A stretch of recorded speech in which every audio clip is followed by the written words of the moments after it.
Welcome to this week of the Inspire Sessions. I'm your host, Ben Fisher, and this week we have Brooke Zuzow-Lutz, super inspiring person. Thanks again for watching. Make sure you subscribe, like, share as often as possible.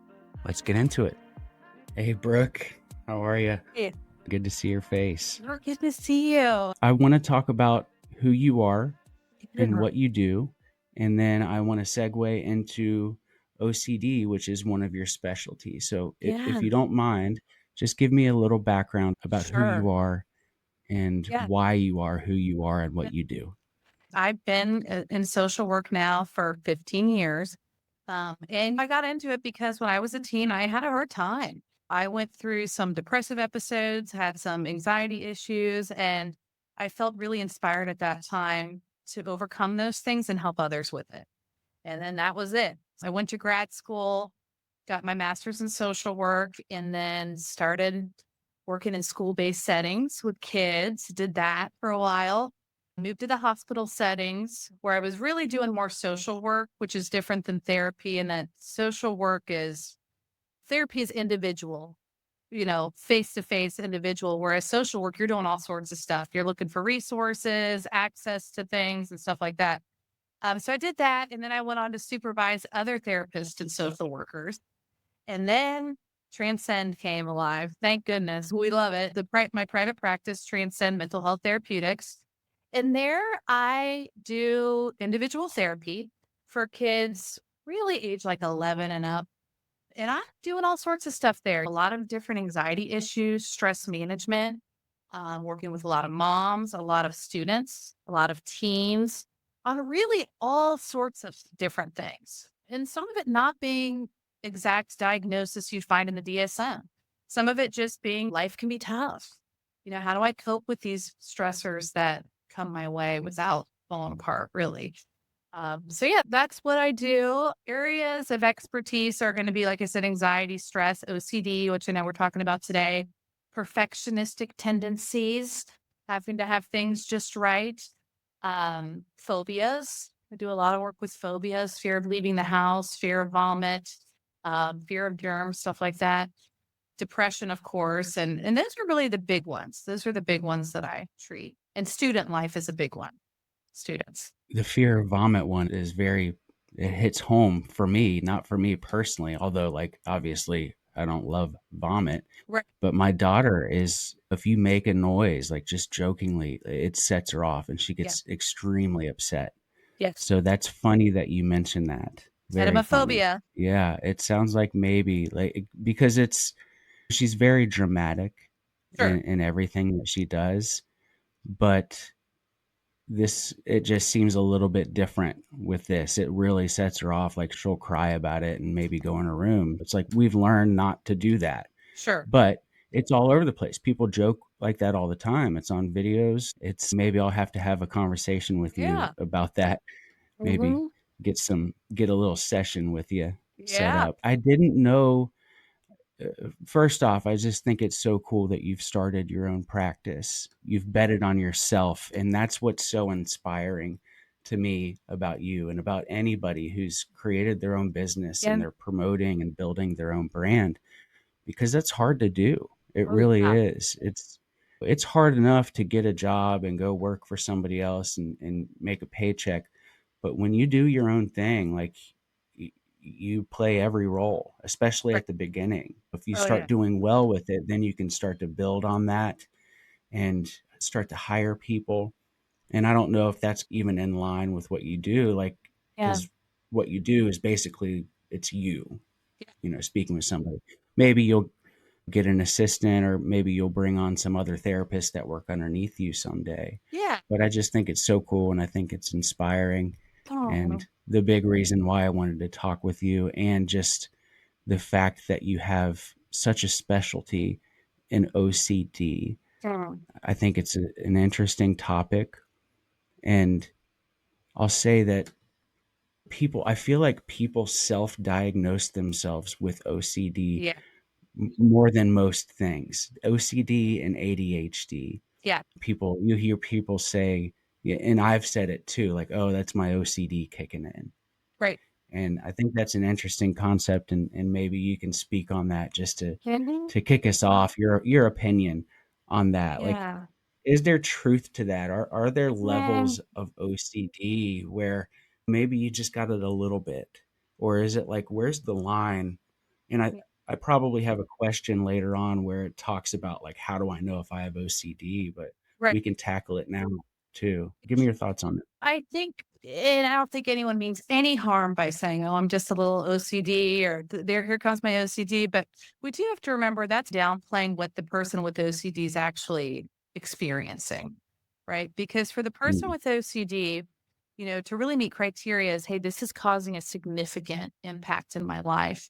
One of the scales we use is called the Yale Brown to measure OCD. And when you look at the questions and the amount of hours they ask people they're spending on this, eight plus hours a day at times on obsessions and compulsions. And if you can imagine, how much mental energy and how draining mm, something like that is, can you be a little bit OCD? I would say no. Can I be a little bit more perfectionistic about certain things? Sure. But can I be a little OCD? Not really. Right? You either are or you aren't. And remember, these things cause a disturbance in the way I function. Right. mm. For example, if I'm obsessing about something and I feel like I have to do a compulsion, it's impacting my ability to function when I can't do other things. I must spend this much time on my compulsion, right? Or something terrible will happen, right? This is what's going on in the mind. And it really is in their mind, something terrible will happen unless I finish this. It's definitely being a little rigid and, oh, I need things a certain way is very much different than I have full blown OCD that Yeah. interferes with my life. Yeah, I think you answered it very well and very clear. And my background is addiction, right? And Mhm. overcoming addiction and recovery. And I always like to, when I can, try to relate things to that. And in that field, there is a lot of minimizing the issue Oh, with yeah. humor. People in recovery that have gone through it, they can tell jokes. They can joke about it because they've lived it. When people on the outside that haven't experienced it and they don't really understand it start to say certain things, it is minimizing, maybe dehumanizing, and just making it not a big deal Yeah. when it is. Right. It really is. And it's a disease, and it's an insidious Mhm. disease that causes a lot of harm. And there was something you said in there, it made me think of when your life becomes unmanageable, Right. because that's a clear defining moment of addiction. It's like, because a lot of people struggle with the same thing. They may drink 4 or 5 times throughout the week, and but they don't have any bad consequences, or things don't, they're not getting arrested or losing their job type thing. They're a functional alcoholic. And there's this line where when your life becomes unmanageable, it's like, that's it. You know what I mean? There's no like, there's no denying it at that point. Right. And that's something that I struggled with Sure. in my addiction, because my life, it was on its way to be unmanageable. Yeah. It definitely was. And in some ways it did become unmanageable because my wife was extremely unhappy, and I was Sure. hurting myself and putting people in danger, really, when it comes Yeah. down to it, without getting into details.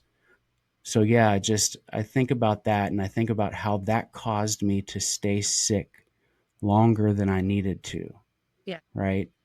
I guess like what I'm poking at with it is, if somebody's on the fence about whether they really have it, like their life is becoming unmanageable because of OCD, Yeah. like, how can they, is there some sort of test they can take, or is it that they just call somebody like you and say, this is what I'm Yeah. experiencing, do you think I have Yeah. it? I think one of the hardest parts is what you're describing right here, because in order to admit my life is becoming unmanageable, I must be willing to be vulnerable. Right. Mm, And when I'm yeah. putting myself out there to be vulnerable, there's a chance I could get rejected, could get hurt. I have to admit, hey, something's wrong. That's a really hard thing to do.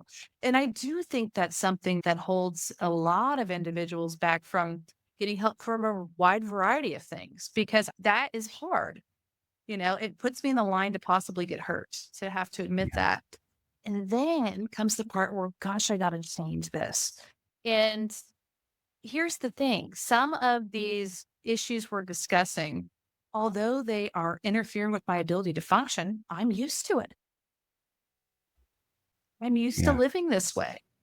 And then there comes changes involved. I got to change everything about my life now to make this more manageable.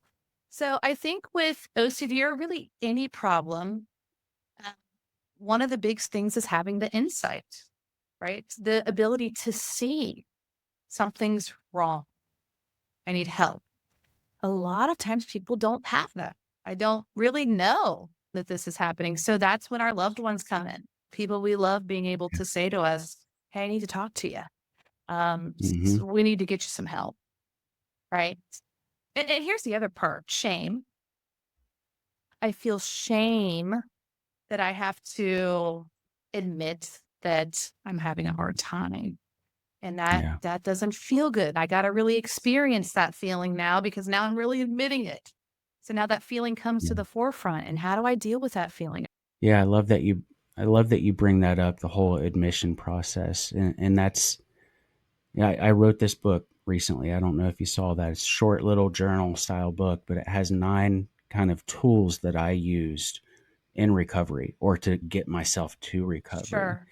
And the first one is basically the first step of the 12 steps. And it's you have to admit you have a problem Mm, before you can solve it.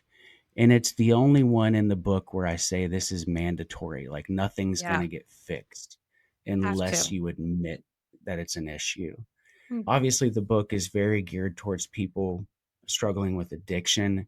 In some ways, I wish I would have worded it a bit differently because at some points in the book, it seems like you've done something wrong that you have to admit. And Right. that's not the case. That's not what's Right. happening here. It's not because you've done something wrong. You just need to admit that something is wrong. Yeah, that's right. Doesn't mean you're a bad person or something's necessarily wrong with you. Yeah. So I want to make sure that's clear in it Yeah, I all. love And that. I love that it correlates. OCD correlates. Obviously, addiction is very much an obsession, you Sure. know, one Oh, that yeah. rewires the brain in a way. And maybe that's an interesting question before we get into the list of questions that I have Yeah. is addiction a type of OCD? Like what is the correlation between the two? Oh, I've never been asked that one before. It's a new one. With an obsession, this can be about all sorts of different stuff, some that really don't make sense. A lot of times with OCD, it's an irrational fear that becomes an obsession. And maybe this will segue into how, like in a real life time, these things can come about with OCD. Now, we might be predisposed to anxiety and OCD issues, right? I might be in my genetics somewhere.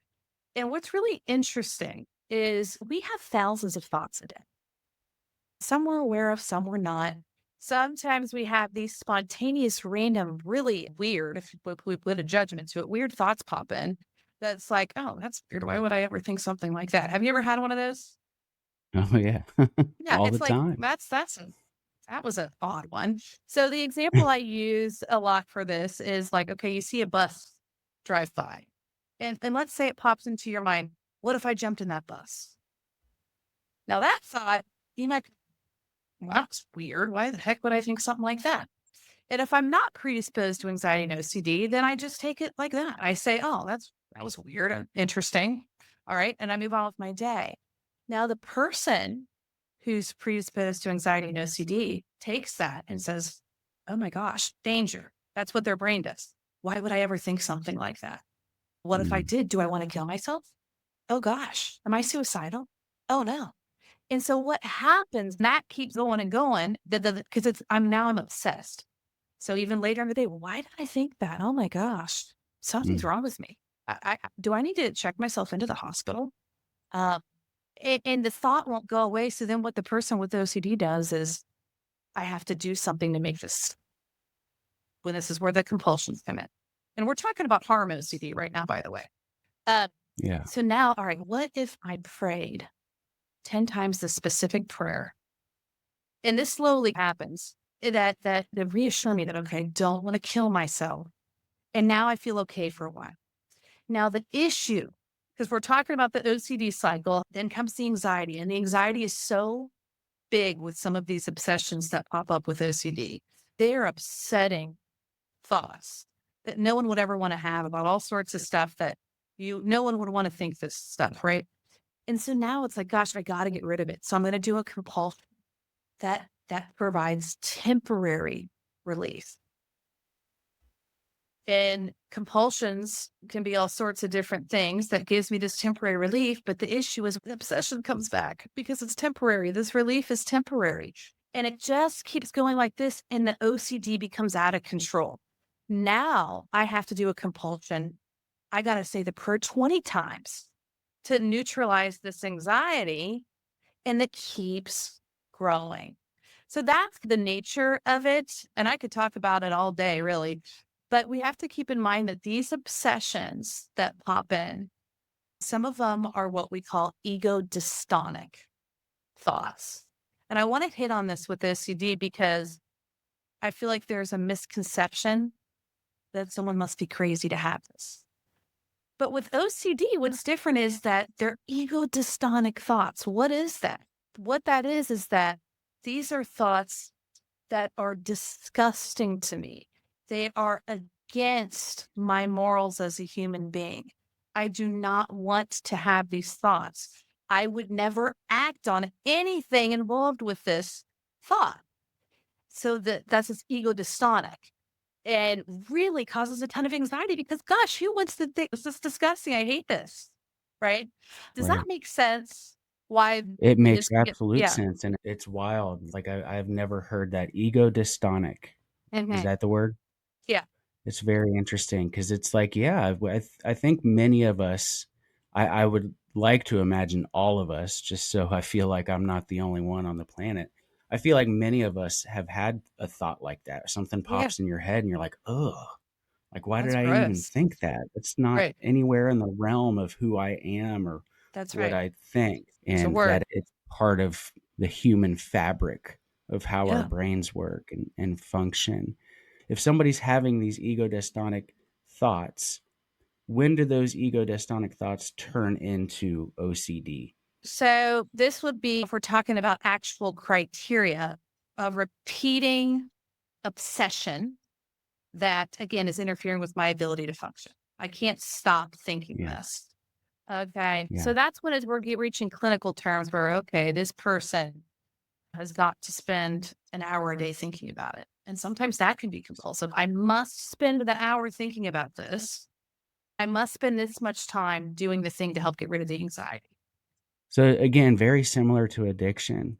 And it's, I guess what I'm saying here too is like, we've all had thoughts like that. Don't go calling a therapist just because you had a weird thought one day. You know Yeah. what I mean? But when your life starts to be negatively impacted by it, Yeah. it's probably time to Yeah. seek some help, right? Yeah. And remember, Ben, if I have and there's scientific names for the thoughts that honestly I couldn't tell you right now. There's a whole thing in learning about different thoughts. Some thoughts we purposely think, others just come in and out. We're not aware of many thoughts. We have thousands of thoughts, right? And for the person with OCD, when one of those random kind of intrusive thoughts pop in, it's like the person with OCD clings to that. So, Yeah, whereas someone without that, it just, oh, that was weird, move on. But when I'm predisposed to OCD, it's like I'm clinging and I am now obsessed with the fact that I have thought this. And I'm obsessed with the fact that it's popping again now. This is upsetting me. And if you don't know about OCD, you think you're crazy. You think you are. You think, yeah, oh my gosh, only a crazy person would think something like this. And yeah, that's terrifying because you're not crazy. yeah. That goes into another good question that we can talk about. What do you think people with OCD wish the world knew about their struggles that even loved ones might not fully understand? That they're not crazy, that they do not want to have these thoughts. There's a lot of shame. There's a lot of shame wrapped into all this, right? So I think that The biggest one is knowing that this is not something I want to be dealing with at all. I wish I didn't have to spend 3 hours a day doing this compulsion. I know it upsets my family. I know it's inconveniencing those around me. It's making us late to this. I got to have my family member check one more time for that or whatever it might be. So it's just not something I want. It's that I am stuck in a loop now, that circle. Like I got to send you a picture if you want to like put it on your podcast because it's important. That I can't break this. I can't break this need to get this anxiety lower by compulsing, having the compulsions. And that's when the Mm, ERP treatment comes in. very interesting. Yes, send me that. I'll definitely post it up when this is airing. How does OCD differ from the way pop culture portrays it? And Yeah. are there any harmful stereotypes? We talked a little bit about Yeah. that at the beginning, like people just saying, "Oh, my OCD is kicking in." Yeah. But are there other ways that pop culture is really doing this an injustice? Yeah. I think there's a lot of movies and shows that really hit on the cleanliness thing, right? Things must be clean, things must be order. And while that's part of OCD, that the form it can take, some of the other forms we're talking about, there's a lot of forms of OCD, right? The harm OCD. Some people have, after having a baby, some issues with OCD. There's relationship OCD. People can have OCD regarding religion, regarding sexual orientation, again, obsessions. So the things being in order and clean is for some reason the big thing in TV and stuff, but it's really only a small fraction what people might deal with. I think that's probably the biggest one. And we got to remember again, like we spoke about earlier, that when people with OCD see that, they think that's what it is. I must not have it if I'm have because this is about being clean and orderly, and that's for me. I obsessively think about my religion. So that's what Yeah. makes it different. Does that make sense? Correct me if I'm wrong, but hoarding is a type Mm. of OCD, correct? Yeah, it's just we were talking about pop culture and I was thinking that I wonder what hoarding is considered. Just and not speaking from a professional standpoint if this isn't your field, but just from Yeah. a personal opinion, is that show doing a disservice and Which injustice one? to the people that struggle, hoarders? Oh, Have you seen that show? probably. I don't know if it's still airing. Like I may be like way out in left field right now. It may be. I'll tell you what, as much as that's been in pop culture with that hoarding show, I didn't know what you're talking about. It's never one I've had in my clinic, surprisingly. Gotcha. Never one I've Yeah, had. it's just an But interesting one to me because I feel so bad for these people I know on this it really show stuff. because like you're seeing the worst of somebody who has this disorder, this hoarding disorder where they got mountains of stuff Yeah. and they're living in filth and it's like they don't want to live that way. It's a disorder. And here we are with cameras, shining cameras on these Gosh, people and it's just terrible. I feel the same way about the show Intervention too, and all of the Yes. addiction type shows, the I know. recovery where the celebrity recovery or whatever that's called. It's just I understand people want to watch that. It's like watching a train wreck. It's People so want to sad. see that. And it is, but on the other end of it, it's also like I think about it, is it bringing awareness to the issue? And making and destigmatizing it. Because I think if it's done well, that could be the case. Like Yeah. in my case, I have a page when I started A String of Hope, it was dedicated strictly to addiction. And I was speaking openly and I was interviewing people in recovery, talking about the deepest, darkest things that they have gone through. Yeah. And my hope is that I did it Sure. with class and gracefully to where it brought awareness Yeah. and maybe helped somebody that was struggling with it rather than preying on the people just to get a click or a video view or That's whatever. the difference right Yeah. there. And I think I mean, that's a fine line. oh yeah, even the Dr. Phil show. Before I really was super in mental health, I was like, I love Dr. Phil show. And then the more you watch it and you talk to other clinicians, he is not someone the field is proud of in any way, shape, or form. of putting these people really just at the most severe end of the spectrum on stage in front of an audience. Yeah. Uh, so I think what you're describing you did with your show, that's 100% different than stuff like Dr. Phil or the Warding Show. I don't know. That's my opinion on it. I think that people that watch this sort of things, they're having a lot of judgment. And again, everybody with mental health issues must be crazy. And that's not something we want that Right. be putting out there, is my opinion. Yeah. I think about that often. And like I mentioned, it's a fine line. I create media on a daily basis, and I'm talking about some really difficult things, Yeah, typically from my own perspective of things that I've gone through.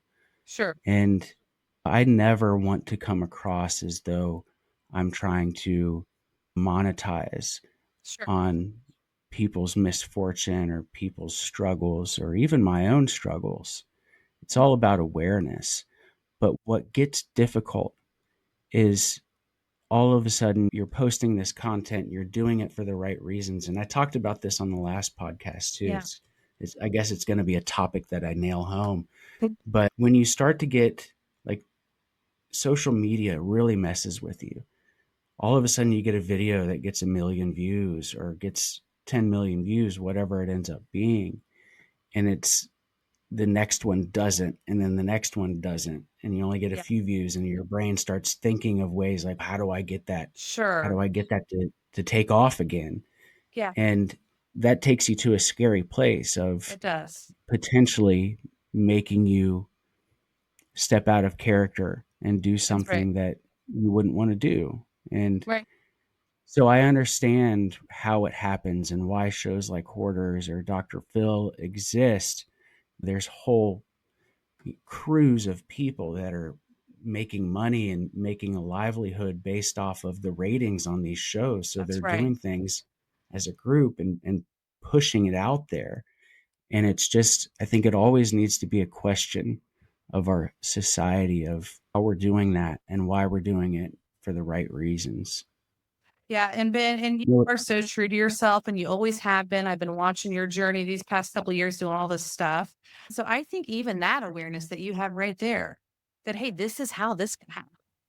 Think about it. yeah, People want to see the wild stuff, right. right? So even being able to acknowledge, hey, I feel the urge to step out of character here and making the decision to stay true to who I am. It's Yeah, yeah, very hard. very And much you're so. I had a conversation with a friend yesterday about that. Um, and I'll get vulnerable here. I haven't posted a video to my social media for numerous reasons. One reason is I've been working really hard on launching this podcast, and it's a yeah, lot of work to no, get I this bet. thing going. But the other reason is I feel like for the past 10 days, even longer, I haven't had much to say because my page is about hope and finding joy, and I haven't felt that lately. Yeah. I've really been internalizing everything that's happening in the world, the fires in LA, the drones. I don't know if you know Mhm. anything about the drones in New Jersey or really all over the world that nobody seems to know what they are. They're flying over military bases. It's Heard very about that. strange. I'm surprised about how many people haven't heard about that because that's a Sure. big deal. There's these weird drones flying over cities and mostly in New Jersey. Yeah. And our government has had press conferences about it and they just say they don't know what it is. There's nothing to worry about. It's like, how do you know it's nothing to Right. worry about if you don't know what it is? Sure. And clearly it's probably them. But yeah, the drones, the fires, everything else, the political discourse that's going on in the world, I've just been taking it all in, and it's really affecting me. I don't know why, but it's caused me to spiral into a little bit of Sure. depression lately. And Yep. my conversation with my friend yesterday was I told him that I haven't been posting because that's not what I do. That's not what I want to put out there. And he inspired me a little bit by saying people want to see like the hope and they want to see the solution and how you got out, but sometimes people want to see what it's like when you're in the middle of it. That's right. Um, So I think I'm going to get back into posting some videos. I'm just concerned about being real because I have to be real when I'm doing this. Otherwise, I just won't post it because it won't be authentic. That's It right. needs to be something that's coming from the heart. So I think I'm going to try it and just put it all out there and see what happens. And, you know, Yes, worst case scenario, like I got to take them down or whatever. Or that's maybe, right. yeah, maybe they only last for a couple weeks where they're up there. Yeah, If share that anybody with that's me. listening, yeah, I was going to say, anybody that's listening who's wondered where I've been, that's your explanation 39 minutes or 35 minutes into this podcast. If you Yeah, like, the true followers are definitely going to hear this because they're going to listen to this whole podcast. sure, sure. Then here's the thing that is wild and that but so powerful. Again, that vulnerability. Mm, People want it. That because yeah, why? It promotes connection. What do we want as creatures, right? As mammals, we want connection. We want yeah, connection. And that's yeah, been hard for me as a therapist because my job is to help someone with their problem. It's not about me. What we call self-disclosure, right? And what that means is the ability for me to share a little tiny bit to help with that connection. And it is so uncomfortable. But every time I do it, that's a client that's going to be with me for a while because we're actually connecting as human beings, right? And there's always a fear of it, right? The fear of just being honest that, dude, I'm having a hard time. yeah. I'm on the struggle bus. And guess what? I'm on the struggle bus sometimes too. We all are, Hmm. right? But there is so much power in saying that because we've all been there. We've all been on the struggle bus. None of us are perfect, right? It's Yeah, so awesome to me when I see other therapists saying that. Like, dude, I don't have it all figured out all the time. right. Yes, thank you. Yeah, We because then you feel like seen by them because just because you're a therapist doesn't mean you're going to have it all no, together. That's not how it works. no, So you mentioned something about connection and that we all want that. And I want to bring up, uh, I started this Community Joy Academy, and you are a big part of me starting that. uh, Actually, I called you and I got your advice on it, and I can't thank you enough for helping me. You're a part of the group. You're in there. We have these weekly meetings that we do for Joy Academy.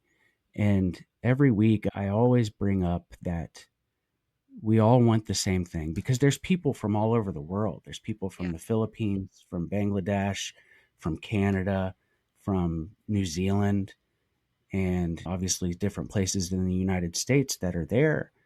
And I just like to make it clear that we all want the same things. We all want love. We all want to feel safe. And I think that's an important thing to call out. So I yes, just wanted to say that I appreciate you saying that. And more than that, give a shameless plug to Joy Academy. And more than that, yes. thank you so much for being a Oh big my part of gosh. helping me to have the courage to do it. Wow. Well, I Yeah. that's an honor. I had no idea I had that influence and you're so welcome. You're amazing, Ben. You've been such a supporter of me from the sidelines since I started A String of Hope, just because obviously we know each other and I wouldn't say we grew up together, but we went to church together growing up. Yeah, And we're obviously in similar fields. You're in the behavioral health field, and I'm trying to bring awareness to behavioral health. And it's been really good to see people like you and a few other friends that are professionals out there just rally behind me, even if it's just a comment in a yeah. post. Like, this is really cool. You're doing a great job. Like, it really means a lot and it keeps me going. I love that. I get thousands of comments and it's amazing from people all over the world, and but it just takes one bad one to ruin my day. I'm a very Oh, yeah. sensitive person. Sure. So how does OCD affect relationships? Mm, And what advice would you give to partners or yeah. friends trying to support someone with OCD? Ooh, that's a toughie. Because here's the thing. With the family, it's like, oh, I want my loved one to feel better. So therefore, let me keep giving them the reassurance Mm, because they're asking for it. And I've seen it. I've seen people beg for, please tell me that I did this 3 times, whatever it is. Or a lot of, are you sure this won't happen? Or like asking the family member, are you sure this won't happen if I insert whatever it is? And the family member that doesn't have the education on OCD wants, I want my loved one to feel better. So gosh, I'm like, okay, do I got to tell you 20 times today? Let me remind you 20 times. Let me provide that reassurance. Reassurance is a huge part of OCD because one of the other biggest words associated with OCD is uncertainty. And people with OCD really want that certainty of certain things that is not available. So they're always trying to get, are you certain? I don't want to, back to the example of the killing self thing, the thought that pops. Are you Yeah. sure? Like, I need to know for certain that this is absolutely not what I want to do. So the family member needs to have the education and awareness, read up on it, see how this thing works, right? I call it a separate thing. This is the OCD brain is here and it's taking over, right? Understand that, get the education, because what you need to learn is that reassurance is making this all worse. We've got to stop with the reassurance. We got to stop providing that to the person. And we need to have that conversation with them.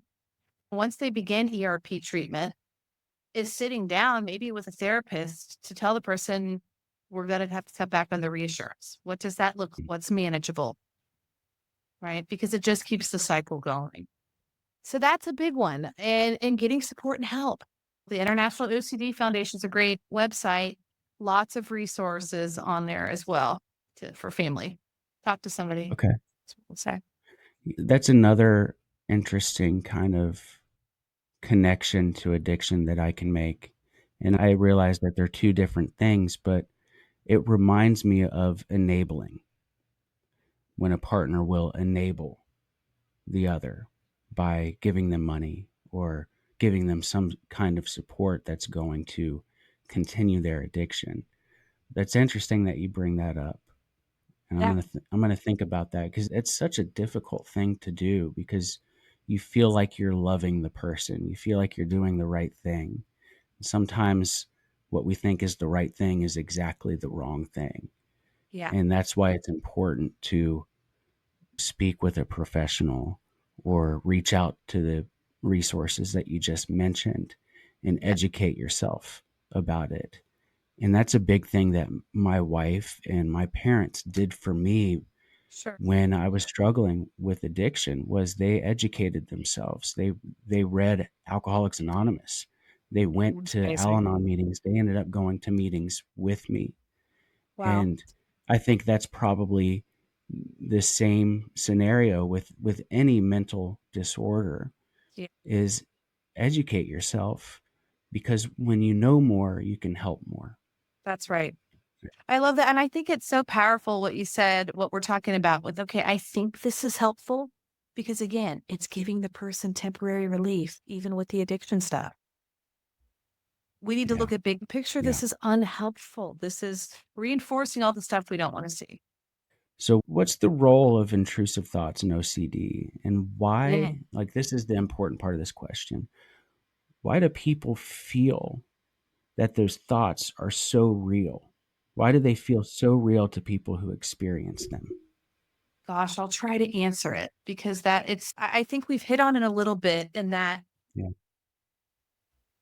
people take a thought at face value. The example I always give with my clients that sit here, I have a big, beautiful window right here I'm always looking out. And I tell them, I was like, okay, if you come in here and I said to you, Ben, the sky is orange, what would you say to me? Say, no, it's not. It's not orange. Now, just because I think in my brain a thought comes in, that sky must be orange. It doesn't mean it's orange, right? So Yeah. we have to remember with the intrusive thoughts, what happens is people have the thought, right? And then it's like, oh my gosh, emergency. This must be true that I've thought this. So again, dang it, it's setting off all the alarm bells. Emergency. Why would I think this? This is terrible. What do I got to do to get rid of this thought, to get rid of this feeling? Instead of recognizing, hey, a thought is a thought. I thought Yeah. all thoughts aren't accurate. I can think all sorts of things that aren't true. But that's what happens with the intrusive thoughts is I think a lot of the times is I take them at face value and it becomes an obsession. Now, ruminations that can be associated with OCD or not is when I really just have the same things, whether they be alarming or not, popping in my head. Like, let's say I can't stop thinking about my finances. Here's an example. Can't stop thinking about it. I keep thinking about it. I don't want to think about it anymore. And addressing it can be similar to the obsessions in that I have to learn to let thoughts pass by like they would be a train. I have to learn just because I'm having a thought doesn't mean I need to do anything with it right now.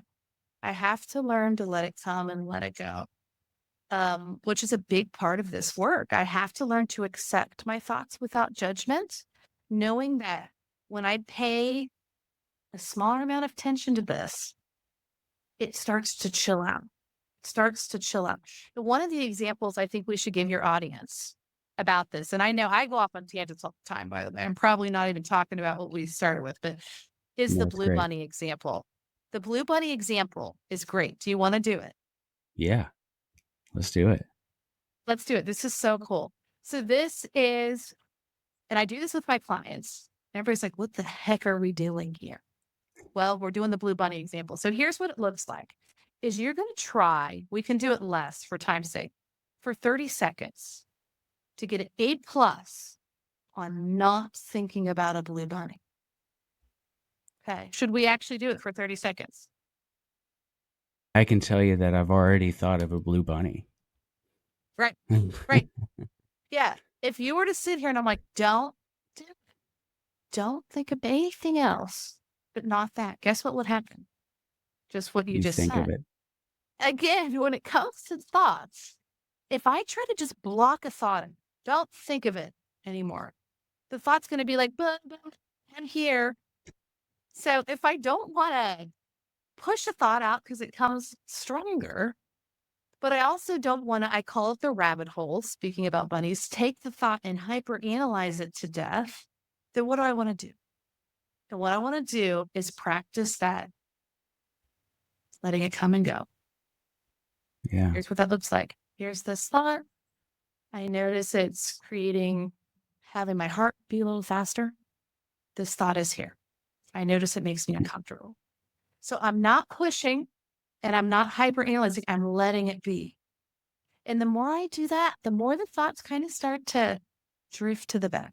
Like, oh, I know I'm beating the same drum here, but I just can't help but continuing to connect it to addiction in my own experience because that's what I know. And just the fact of like having cravings for something. And what do you do with that? What are your coping mechanisms when that happens? And how do you let it pass? yes, I find it very similar to that. yes, And it's like, how do you get to a point and how do your coping mechanisms become so yeah, strong and grounded that you actually start to see healing, you start to see yes. recovery or start to see change? Do you have any tips on that, on like specific coping mechanisms? Gosh. Yeah. What I tell people too is you got to remember your brain's been working a certain way for a really long time. Right. Mm, And when you're asking it to do healthier things, this is going to take time. I'm practicing that neuroplasticity, right? The brain's flexible. So I'm starting to learn a new pathway. The more I do the healthy coping thing, the more I'm reinforcing it. So what you're reminding me there with the addiction, which I think, by the way, that strategy I just gave it's really mindfulness of thoughts. That's what that is. I am being mindful and aware of my thought, but non-reactive to it. yeah. But it also reminds me of urge surfing with the addiction stuff. It's noticing that urge. I see what it's doing to my body, and I'm going to ride the wave of this urge, knowing that it will decrease, That's the right? first time I've heard that. Urge I've surfing. never heard Right. that in Yeah. all my years and all the people I've talked to. That's pretty great. Urge Yeah. surfing. Yeah. Ride the wave. And what do Ride the you wave. do like What do you like? You just explain to me what that means to you, riding the Mhm. wave. Like it comes and you hop on it and you ride it to where? Yes. So it's riding the wave. It's a lot of this, honestly, which I do think mindfulness is boring, but a lot of this is rooted in it. It's this awareness and acceptance without judgment. So while I'm riding the wave, I'm just experiencing all the things that comes with it, right? I'm like on a surfboard. Oh, okay. Here comes anger about that. All right. And I am noticing and describing. I'm noticing what's happening. I'm describing it to myself. It's almost a way to step outside of my emotion mind into a wise mind place where I can respond differently. So I'm riding the wave wherever it takes me, knowing though that with the urges pass. This intense urge I feel right now, it's so strong. I want to do this. Well, it's not going to stay. Feelings aren't permanent. It's not going to stay. So ride the wave. Might take five Yeah, minutes, might take 10. I don't know. Let's see. We don't know where it's going to yeah, take us. Again, uncertainty. We got to accept that and just see what yeah. happens. Does that make sense? It makes absolute sense. So I love that I learned something new Yeah, about coping mechanisms within addiction. This too shall pass. It's an important that's thing right. for everybody to remember. If anybody's out there struggling with anything, That's right. that's one of the biggest things that's helped me is like, this isn't forever. Yeah. And you made an important point of you have to feel your feelings. Like there's going to be feelings that come with it and you have to feel them. It's when you try to escape them, at least in addiction. I don't know about Yes. how that relates to OCD, but in addiction, like you're going to have to feel your You have to. feelings and Got you're to going to do it. get better at feeling them as you do this. And as you ride that wave, you're going to get better. It's going to get easier, but you just Right. have to remember exactly what she said is like, this wave isn't forever. There's going to be another one No. that comes after Yeah. it, but Yeah. just No ride it, man. feeling is final. Yeah. No feeling is final. And honestly, as we talk about the addiction, we talk about OCD, we talk about really any disorder you'd find in the DSM. If you really think about it, a lot of this is the unwillingness for people to want to feel feelings they don't like. Yeah. And Beautiful. that's how these unhealthy coping stuff comes from. I don't want to Right. have to feel this, Yeah, but we exactly. know that if I learn how to feel it, I can move through it quicker. That's Yeah. hard. It's hard for me. I've been a therapist 15 years. I don't feel it either. We have to. We have to learn. I love that you brought up mindfulness and I love that you said it's boring because I feel the same way, but also I know how powerful it is. And that's again, not to like give myself another shameless plug, but in the book I wrote, there is a section about that. Yeah. And I think that's so important. Do you have anything more to say about that specifically? When I'm practicing, when we're talking about what skills of mindfulness, I'm observing, describing, and participating. That is what I'm doing in mindfulness. The how skills of mindfulness, like how do I be mindful? Well, I do it one mindfully and I do it effectively, right?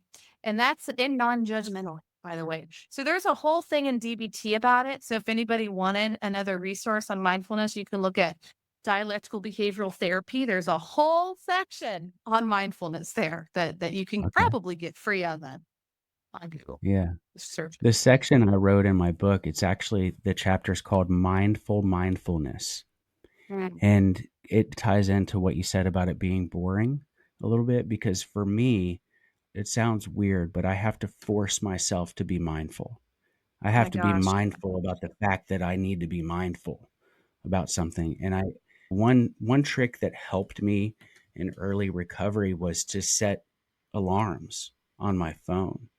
Love And that. I would set these alarms every hour, and the alarm would tell me to stop and close my eyes and take 10 deep breaths I and love, think about a waterfall or think about yeah. something else and just relax and just think about the good things. I think that's important because if you're not naturally prone to like just go sit in the corner and meditate or do whatever, you might need to set a timer. You might Yeah. need to be mindful about when to be mindful. It Yeah. could help, No, even though it it feels does. like it might be boring. Like it's a tool that I feel like has a lot of research behind it, Yeah. and it really works is what's Yes. important, and that's a big struggle with a lot of these behavioral health issues is it's like, obviously, there's medications and stuff you can give for specific things, but a lot of it is really, like, the work that you have to do from within, and a very big tool that you have to do that is mindfulness. See. So I love that you bring it Yeah. up. I love that you said it's a little bit boring because I feel exactly the same way, Right. but it's just it's a tool that works.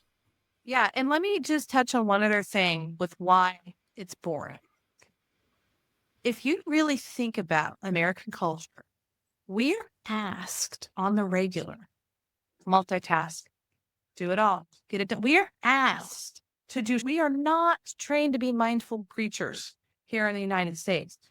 And what that's causing it is causing me to be thinking about the past, present, future. Okay, past, present, future, past, present, future. I am in three different realities and I'm all over the place now. We're all of us really Americans. We're just, we're all this stuff.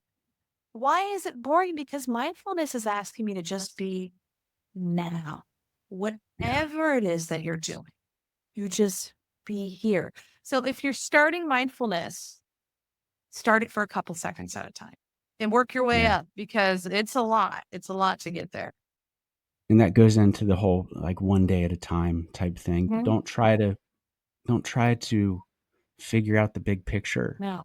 right now. You're never gonna be able to do that, first of all. Just think about what's the next step. What's the Oh, next right thing to do for what you're going through? And I'm sure the same goes for OCD. It's like, what's the next right step? Maybe it means being mindful, and maybe it means going and telling somebody what you're experiencing. Um, that's a good segue into this other question, which is, what does recovery look yeah. like from OCD? Yeah. Uh, is it about eliminating OCD entirely or learning to live with it? Yeah. It's learning to live with it. And it is really the big thing again with OCD is again, a willingness to learn to cope with uncertainty. So when we're talking about really treatment for OCD, right? I'm learning how to live with this not being my identity. I'm learning that this is a part of me that pops up, it flares at times, but it's not going Mhm. to run my life anymore. Right. I think trying to get rid of it completely is setting an unrealistic expectation. It is how can I learn to cope? Like I said, it doesn't run my life.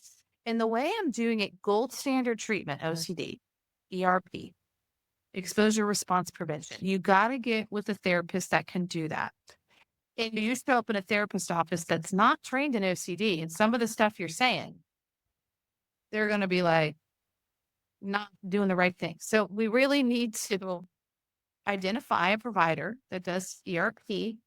And ERP is breaking the cycle. It's called exposure response prevention. I am breaking that loop, right? I'm doing it by learning to accept, learning to tolerate distress. I am gradually reducing compulsions and exposing myself to anxiety. That's what I'm doing. I'm slowly creating a hierarchy of fears that that exposes me to this anxiety systematically and helps me to learn that, oh my gosh, this is okay. It's really some of my favorite work that I do is exposures because I see people getting so much better with it and being able to really say, wow, this thing I thought was the end of the world here. Now I'm doing things about associated with this. And I'm okay. This is okay. And learning that now this no longer runs my life. So, and do you want me to give you an example and a Yeah, hierarchy? absolutely. Talk about that, and then if you don't mind, segue into, I'd love to know about how you treat using ERP. Like, are you able to treat people on a call like this, or does that sort of thing have to happen in person? I'm very curious about that. No, it can absolutely happen on a call with the exposures. What we're doing, again, like we're going over skills. We're learning how to breathe. We're learning how we're getting psychoeducation on OCD, recognizing thinking errors, learning mindfulness. And then I'm starting my hierarchy. So I'm getting some tools under my belt because I'm preparing to expose myself to anxiety. We're purposely doing it in an efforts to rewire the way my brain is functioning. And I can't do that when fear is not involved. I have to activate my amygdala. And we could talk about this for hours, but I have Yeah. to activate it to get it the opportunity to learn from a new experience. Right. Yeah. So basically, well, an example, like let's say someone, the vomiting thing's coming to me into my mind. Okay. Mhm. We might create this person a hierarchy. We're going to buy some fake vomit. Okay, that's going to be involved here. We might have an exposure of observing and describing that. We might watch videos of people vomiting, maybe cartoons, and then segue into real people. Then we might make some fake vomit. We're brainstorming together. We're coming up with these things that, oh, that would make me uncomfortable. All the way that would panic me. And we are Yeah. systematically tackling them with all the skills we've learned to no longer have this run my life. That I can do Yeah. this or feel sick and not have a panic attack. That's so interesting to me because obviously you want to do this in a therapeutic setting, whether that's on a call or not. You want to do this with a professional who knows how to Yeah. walk it back because I can see that could potentially be very dangerous Oh, for the yeah. person too. And in addiction, sorry to keep bringing it back to that. Obviously, No, this is I about love it. OCD. It's my experience. In addiction, it's like I help build websites, a company called Brand North, and it's for behavioral health websites. And we have to be very careful what pictures we use so we're not triggering people, Yeah. right? And it reminds me of the same thing. It's like, again, you don't like, as like somebody's parent or brother and sister or friend, you don't want to go just tell them like, oh, let's just look at vomit videos Oh, no. because you can really cause harm. Like, this needs Yes. to be done with a professional who understands how to do it and set it up. And Yeah. I wanted to make clear, yeah, I wanted to make clear that you're able to do that on a call because I do want to make sure people know that you're potentially available. Like, I don't want to speak for Yeah. you. I don't know your availability, but if somebody's out there struggling with OCD or anything like that, Please. I'll have Brooke's information posted so you guys can Yeah. reach her somehow about it. But it's very interesting. This whole conversation, just the like how I was able to connect it to that made it easier for Yeah. me. That's just how I Well, process things. I got to see things through my own lens, you sure. know? And I love it. did you have more thoughts on that? Yeah, honestly, Ben, I could talk about it till I'm blue in the face. There's so much to say about this topic. And I struggle with like the science part of it, like the neuropsychology, all that, because it's so interesting when you really look at, well, why do I expose? Like people will tell me, why am I gonna, I don't get why I'm doing this scary thing. Why are you wanting me to do this? And that's why it's so important when you're doing OCD work, you really have sessions really dedicated to the psychoeducation piece, really understanding why am I doing this? I'm trying to create new pathways in my brain and I have to have experience to do that. Like the amygdala, and again, we won't go all into it, but I will say this. The amygdala is part of your brain that's associated with all of this stuff, right? And here's the thing, while self-talk is great, and we should do that, and that's a great pathway, one of the ways anxiety can respond is that. The other way is through the amygdala, and the amygdala does not understand words. It understands experiences. So I can't Got just say, "Oh, amygdala, chill out with the anxiety." It doesn't it. understand that. It has to do it and realize, "I'm okay." It has to Yeah. have the new experience. So this is why we expose. And we also expose to I have some people do exposures that we want to do it so much that I'm over this. This is no longer making me anxious. And actually, it's annoying. Great. I've done my job. So we could talk about it all day, but yes, if you're struggling with OCD, please know you do not have to look this way. You don't. Yeah, it reminds me of a story from when I was younger. For some reason, I forget what movie it was. I think it was Look Who's Talking Now. Oh, And yeah. there was a scene in that movie where the toilet turned into a monster. And after I saw that scene, I was terrified to use the Yeah. toilet. And this is so embarrassing. I'm about to say this, but I'm going to Just say say it. it. I was like 4 or 5 years old. I would go and instead of using the restroom, I peed in the corner of my room a few Oh, times. And bless your heart. obviously, like my mom figured it out pretty quick and she realized what happened. And what she did was she drew a toilet on a piece of paper and she's like, okay, now we're going to rip this up and we're going to Mm. flush it. So Yeah. I don't know if she like did a little mini version of what you're talking about, Yeah. but she just, it seems like it's similar to that. Yeah, Um, absolutely. And I I'm, remember that scene of that movie, do and I you really? remember not liking that at all when I was a kid. I do. I Now do there's remember like that. Now there's like YouTube videos with people that have like snakes in their Oh toilet my and gosh. so many Yeah. more scary videos than that. I think I looked back at that video like years later and it's so cheesy and bad, but for some reason my 4-year-old brain saw that and like said I can't I'm scared.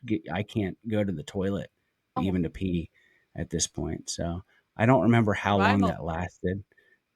I'm sure my mom will listen to this and she'll like call me and tell Comment. me that I was Tell us. good I love old that. Nana Cat Bless your heart. Fisher. Right. No, yeah, So I definitely remember that. I do. yeah, that's funny. My mom treated me though. My mom was my therapist for that. Thank you so I love much, it. Nana I Cat. love it. Love you.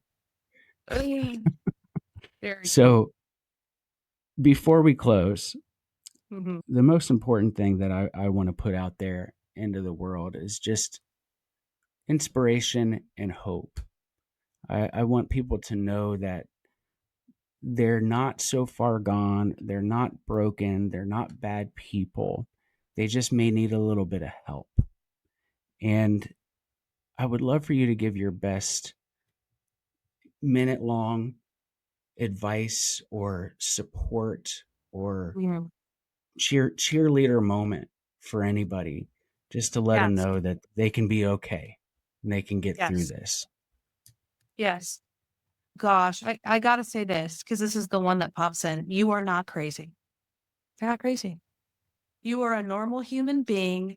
We all have different things. All of us have different things. I will tell you this. I have spoke to people you would never think would be in my office. We all have stuff. So I think a big part of this is accepting that, you know what? This is what my stuff looks like and it's okay. And recognizing that I don't have to live a way that is no longer serving my life. It's no Mm, longer serving me. If I have coped with whatever feeling, OCD or whatever it is, this certain way for so long, maybe it served me at one time, but there are other ways I can learn to deal with this, right? I'm not yeah, hopeless. There is relief. No feeling is final. Feelings aren't facts either. That's the other one. Thoughts aren't facts. Thoughts aren't final, right? All of these things are temporary. Now, that doesn't mean they're not distressing, but they're temporary. So, just I think knowing that you're not alone and knowing that there's help available is just taking that step to reach out, practicing that vulnerability, which is uncomfortable, but accepting that, hey, I need some help, like you said, Ben, and it's there. And if I'm not the yeah, right person, I know all sorts of therapists. Send you to the right one. love that. Thank you. I think you said it all. I love the line, feelings aren't facts. I've heard that one. I Yeah. haven't heard feelings aren't final. I love that one. You know, I think that's so all important. feelings And are it just, temporary. yeah, it ties back to the whole this too shall pass concept. I love I love that I was able to relate it to my own Yeah. experiences. Like this conversation was, you say you could talk about this for hours. I could listen to you talk about this for And hours just because it feels so relatable. yeah. And I'm curious if like what is the in and I don't want you to like just throw a number out if you don't know. You can say I don't Yeah. know, but like how many people in general deal with some type of OCD? Like what are we looking at Yeah. in America You or know, in the world? I don't know off the top of my head. So I'll be honest with you. I have to do a quick Google search, but it's more frequent than you would think, right? When we're looking at even just depression, anxiety in general, some of the most common issues when it comes to mental health that people deal with, it's pretty high. It would be interesting for us. Maybe we can get some statistics page along with my little thing I'm going to send you to show that it's a Yeah. lot more out there than you would think. Yeah. Really We'll is. find those statistics and Yeah. probably flash them up on the screen while we're talking about this because that's what I'm gathering too. It's the same. We have a mental health epidemic in the Mhm. United States, and I believe across the globe. I don't know what's causing it. That's probably another conversation for another time. We'll have to have you back on and we can talk about that. A quote comes to mind. I can't remember who said it, but it was something along the lines of we need to stop pulling people out of the river and we need to walk upstream and find out why they're falling in. And I know some of this mental health issues are hereditary or genetics. There's a lot of factors that factor into it, but it really seems like it's a curve that's going up and to the right. You know Sure. what I mean? And it keeps growing at a faster and faster rate. And with this show, with the Inspire sessions, I don't just want to meet with inspiring people like you, just to meet with them and put a bunch of hope and inspiration out there. Like, I'd love to have some real impact and make Yes. change in the world. And it's people like you that are going to help me to do that. With that said, I can't thank you enough for spending this hour and 20 minutes with me out of your time. I always enjoy having a That was, conversation with you. I'm glad that we were able to document one. And yeah, I just thank you so much. And we'll see my you goodness. around Enjoy Academy. We'll see you around on Yeah. whatever social media apps don't get banned in the next several days. I don't know if you've heard that TikTok is about to be banned in like 5 days. So Oh that's awesome. boy, I Yeah. haven't. That's a new one. And Ben, I will tell you too, thank you for having me. It's been an honor to be on the show. And it's also an honor to see just your message of joy and hope is so inspirational for me as well. And so I thank you for being the person that's putting that in there out there for us and for being real. I really Yeah. appreciate you. Yeah. This was great. I had a lot of fun. I had a lot of Me fun too. talking about mental health. I got plenty of issues. Oh, And we I all do. know that's an important thing to make sure people understand too. Like, you're not just an OCD specialist. You do treat many other things, anxiety and different things. You mentioned that at the beginning, I think, but wanted to reiterate that. So Yeah, anybody that is struggling with anything mental health, we'll have the contact information for Brooke. Make sure that you reach out to her. She can help you. If she's not the right person to help you, she can get you in contact with the right person. So that's again, exactly Brooke, right. thank you. Thank you for everything. And thank you all for listening. Make sure that you Um, share, subscribe, like, do all the stuff on every platform. And it's going to help us to reach more people because that's what it's going to take. I mentioned changing the world and making the world a better place. It starts with simply subscribing or sharing and getting this out there. Yes. That's it. So, with that being said, peace. We'll see you next time.